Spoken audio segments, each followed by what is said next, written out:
kigudde waani. Moses Mumbere ow'emyaka 30 ng'ono mutuuze mu base camp mu division y'e Nyamwamba mu municipality y'e Kasese yawonya okuttibwa abantu abadde abakawo okukira omususa ng'ono nno abadde bamulumiriza okubba embuzi y'omutuuze.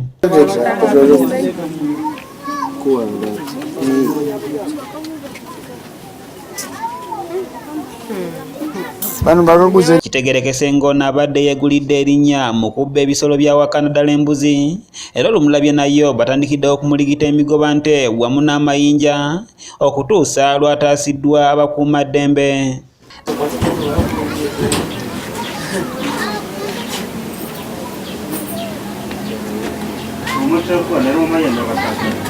Saidi Sande ow'ebyokwerinda ku kitundu kino agamba nti abatuuze baludde nga bakaaba ababbi b'ebisolo abaali babagobye ne kukulunda era ne bawera nti yenna anaakwatibwako bakumwekolerako.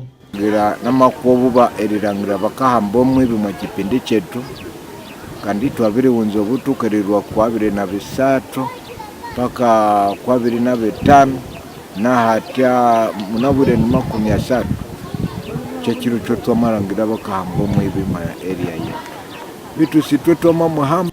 Ono asiimye gavumenti olw'okubawa amagye okukuuma wansi ku byalo kubanga obubbi kati bubadde bukenderedde ddala. Gavumenti erutwerera UPDF mu area setu kyabiri tuyamba abo bibalwa mu area setu mubayenda bakachanginga position bakayenda musindi area esitemu UPDF neryo kandi ebiho babiriretera UPDF mu area setu tulesi tuli bano bwi. Edison Mati nannyini embuzi eno eyabbiddwa asiimye amagye olw'omulimu guno newankubadde ng'asanze embuzi ye yamaze dda okufa kyokka nti kino kyakuyambako okukendeeza obubbi mu kitundu kyabwe.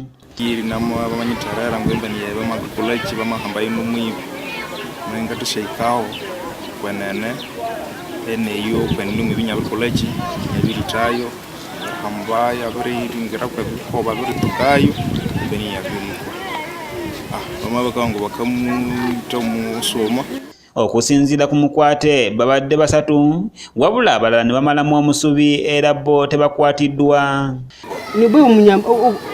Ngama ni munyumba ni mwala wande chelikota ngama sipo Facebook kata ikere dichi chelikota ali jobo tinga musangano kananga kwa akatenda wakataluka lugongo koso karibisi kama aye esukuru enanga ekole jiria neroko buku.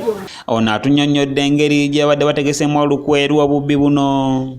Twanga tulire muliworo bitu mulolo moja watu twanga maganzi bano ye ulende tunse tabalazi ngakabanga kata mata mingole makavera nata bakastoma ti atubana manje wasa 5 kusenza nayo maziza net ndichaya tukonye momba division ndikuleba serikali ateye tunamura baba leche nyama amamba kivera. Robert Kule yakusakidde eggulire lino okulwa ABS television.